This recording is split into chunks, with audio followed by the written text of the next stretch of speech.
Bonjour à tous, une nouvelle vidéo sur Star Wars Galaxy of Heroes. Alors aujourd'hui une vidéo un peu particulière, on va parler d'Embo. Son Omicron qui ma foi a l'air très intéressant, promet, en fait avec cet Omicron là on envisagerait peut-être que le gros bas devienne finalement une bonne team de TW. Donc aujourd'hui pour en parler j'ai des invités avec moi. Donc j'ai notre Green Jojo national, salut à toi. Ah j'ai rien entendu. Merde. Bon, Allô, bonjour. il a une voix de robot, c'est pas grave. Ensuite, on a notre Ruby national aussi, là, Roubignol pour les intimes, salut à toi. Salut à tous. Et Tic, administrateur de chez Vénus, et anciennement guildmate dans ma guilde chez Vénus, salut à toi. Bonsoir, bonjour. Moi j'ai regardé un petit peu l'Omicron d'Embo, et effectivement, sa capacité, là, si vous regardez ça avec moi, sa capacité de donner de la protection maximum à toute la team, et en plus de ça, je crois que, alors si j'ai bien regardé, il y a protection max et surtout 5% de jauge de tour à chaque fois qu'un chasseur de prime subit des dégâts lorsqu'il souffre d'affaiblissement. Faut pas oublier qu'avec le personnage de, comment elle s'appelle, Fennec, en fait le debuff qu'elle donne, on peut se donner un debuff soi-même. Donc je trouve que cet Omicron a l'air vraiment intéressant sous l'élite de Boba avec Fennec. Qu'est-ce que vous en pensez les gars? Si je vais commencer par Ruby. Ruby, malheureusement, il n'a pas trop d'avis parce qu'il n'a encore pas regardé le micro d'Embo. Donc, comme ça, c'est réglé. Mais je Tic, crois souvent ce que dit Atlantis. Il fait souvent confiance. Tic, t'en penses quoi toi? Non, bah, c'est vrai qu'on a tous des bounty hunters dans son roster et effectivement, Enbo, c'est une bonne solution. Enfin, c'est un bon perso pour les wars et ça peut rendre beaucoup de personnages utilisables en plus pour les wars.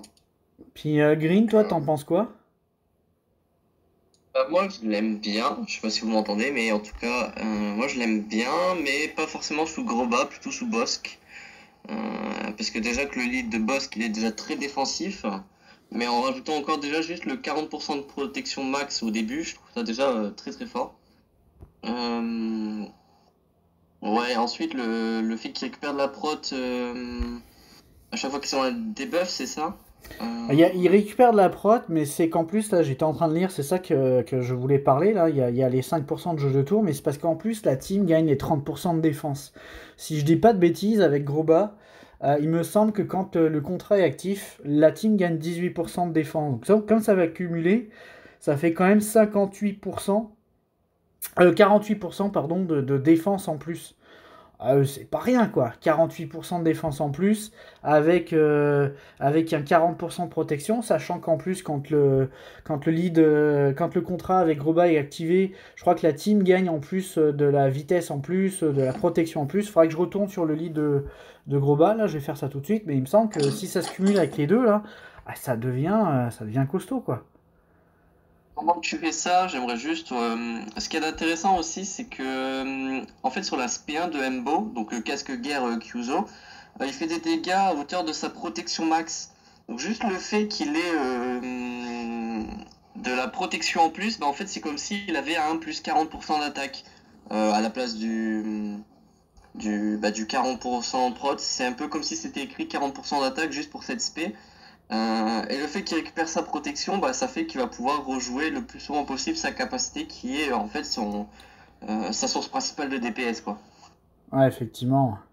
Effectivement, c'est déjà rien que lui là, le personnage, il va être puissant quoi. Et en plus avec un bon lead, là, effectivement avec Bossk, ça peut être pas mal du tout. Là, j'étais en train de lire en même temps le lead de Boba. Lui déjà, il gagne 100% de protection. Donc effectivement 40% encore plus là, ça fait deux persos qui sont vraiment boostés. Mais toute la team va être effectivement énormément boostée quoi. Est-ce que Donc quelqu'un aurait... Ouais, là, vas-y. ce que j'allais dire, ouais, c'est que je trouve un peu dommage dans l'histoire, c'est que faut mettre 4 Omicrons pour rendre Boba rentable. Et ça qui est dommage en fait, c'est que 4 Omicrons c'est beaucoup trop. Alors que si on joue par exemple sur un boss clean, bah, en fait, t'as juste besoin de Embo avec son Omicron. Et avec, justement, dans le boss clean, je suis en train de lire qu'il a encore un bonus de protection de 50%. Donc plus 40% avec celui de Embo. Donc ça fait quasiment le double de sa protection qui est doublée en fait. Donc en gros, c'est comme si dès le début du match, il commence avec le double de ses dégâts. Et je sais pas quel niveau de relique il faut pour Embo pour élever. Je crois que ça doit être relique 5. Mais un Embo relique 5 qui a le double de sa protection en starter, je pense qu'il y a moyen de rentrer l'équivalent des roquettes de Boba sur l'aspect 1 en fait. Ouais, effectivement. Je regardais un petit peu les constructions de team qu'on pourrait faire. Là, on va vraiment parler TW. Les 5 personnages auxquels je pensais pour faire une team, peu importe qui est le lead, mais je pense que Bossk et Boba avec Embo et Fennec, ça me paraît cohérent. C'est le 5e sur lequel je me posais la question, lequel serait le meilleur là, si quelqu'un a une suggestion à faire. Sous Bossk, il faudra toujours avoir un Dengar. Sinon, si on joue sous Boba, moi je conseille Griff parce que Griff, ce qu'il fait, c'est que sur sa SP2, il redonne de la prot.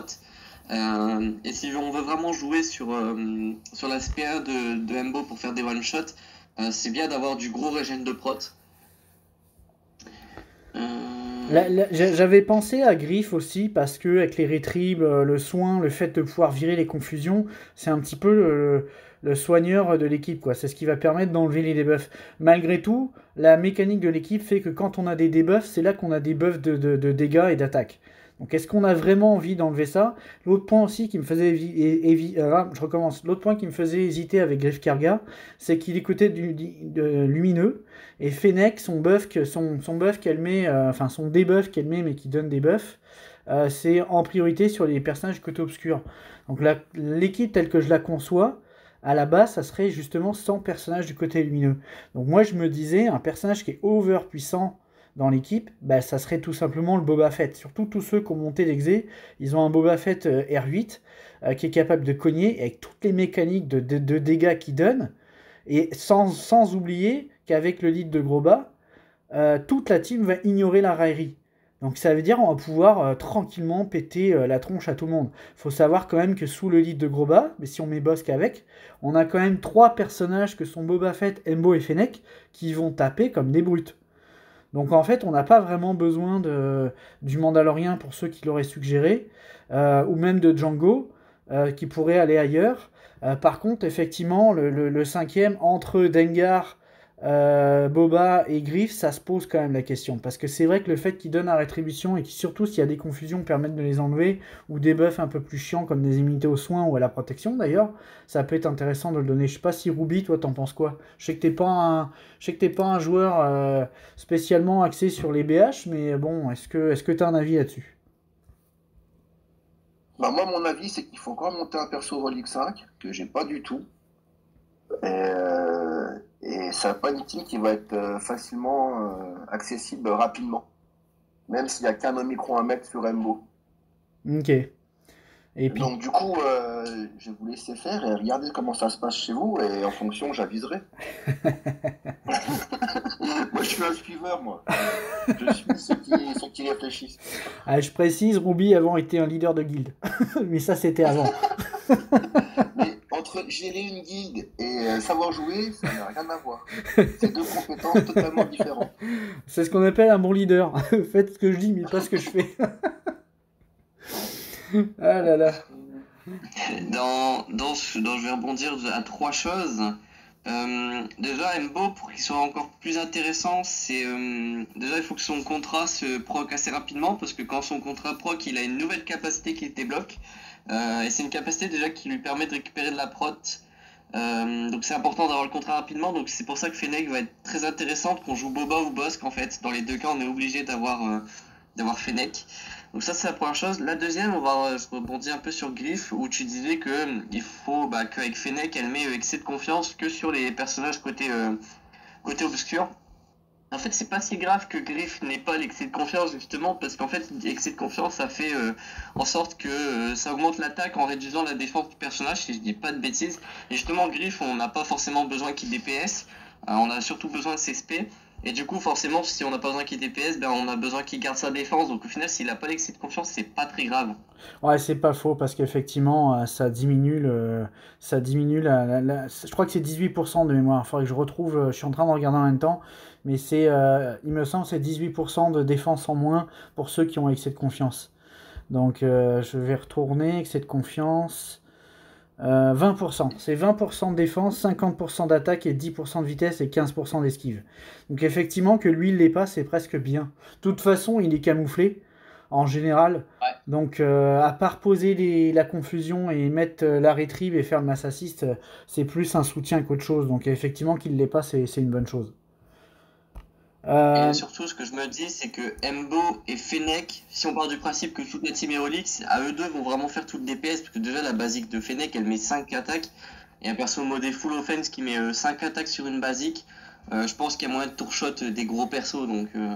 Ouais, et puis il faut pas oublier Boba lui-même, hein, l'héritier, parce que Ouais. lui aussi, mine de rien, il cogne, quoi. Surtout avec les buffs qu'il va avoir. Il a des attaques d'AOE qui sont dévastatrices. Puis pour ceux qui ont mis les Omicron sur les capacités spéciales, le fait qu'il casse complètement les bonus de protection, alors je sais plus exactement si c'est permanent ou pas, mais je crois que protection est désactivé. Ok, tout simplement. Donc c'est désactivé. Donc puis je crois que c'est un buff blanc, donc ça peut pas être enlevé. Et c'est ça, et la cible gagne l'immunité contre la hausse de protection et les bonus de protection. Donc ça désactive la protection et il n'y a pas de gain derrière. Donc ça c'est assez violent quand même, quoi. Donc avec ces mécaniques-là, il va gagner des stacks d'élan assez souvent, qui peut très rapidement casser les dents. Avec ces capacités-là, il peut rapidement casser les dents à tout le monde, quoi. Donc lui, et puis même si c'est pas lui qui casse les dents, il va tellement diminuer et augmenter la force de l'équipe que les DPS deviennent le boba, là, j'imagine, là, quand il lance sa roquette, là, avec le buff qu'il a, là, pour peu qu'il y a quelques buffs en face, je m'attends à ce que chaque roquette one-shot à perso, quoi. Sur ce, on va pas... Juste un truc. Vas-y.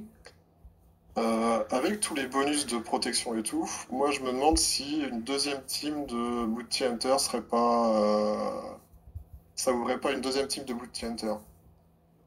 Parce que jusqu'à maintenant, on avait besoin toujours, enfin la plupart du temps, de Bossk dans la team pour avoir une team de Bounty Hunter. Mais si on gagne tellement de protection et de régène avec Enbo, peut-être que ça nous permet de justement virer le Bossk, même si ça, voilà, il apporte beaucoup dans une team, Et justement virer le Bossk et ouvrir une deuxième team de Bounty Hunter. Ouais, effectivement. Ça pourrait être intéressant parce qu'on a déjà, on a des mass assists avec Griff. On a aussi avec la petite nouvelle là, avec Fennec. Donc les procs d'autres contrats autres que Bossk, ça peut être possible. Ouais, effectivement. En tout cas, c'est sûr que la team MOBA, je pense, peut se passer de Bossk. Ça dépend ce qu'on va affronter. Si on veut affronter une légende galactique, c'est sûr que là, je pense le Bossk, il est essentiel. Surtout que lui, il va se clean le debuff en prenant la raillerie. Donc il n'aura pas le malus de défense et il va gagner les 48% de défense. Donc moi, Bosch, j'ai toujours trouvé que c'était un bon tank, mais pas un tank exceptionnel. Mais avec ce buff-là de 48% de défense en plus, et en plus les 40% de protection que va donner Embo et le Boba Fett qui donne encore des bonus, là, il devient un tank sérieux. Maintenant, si on n'affronte pas une légende galactique, effectivement, on pourrait faire deux teams viables avec sous le lead de boss qu'on met Embo avec. Dans ces cas-là, on pourrait très bien mettre Griff Karga et le Mandalorien. Et puis de l'autre côté, faire une team avec le Boba Fett et prendre des Vauriens et pas forcément prendre que des chasseurs de primes. Bon, sur ce, on va pas parler de ça plus longtemps. La vidéo est terminée, j'espère que ça vous a plu. Et puis si vous avez des questions, n'hésitez pas à le marquer en commentaire. Et je vous dis à bientôt.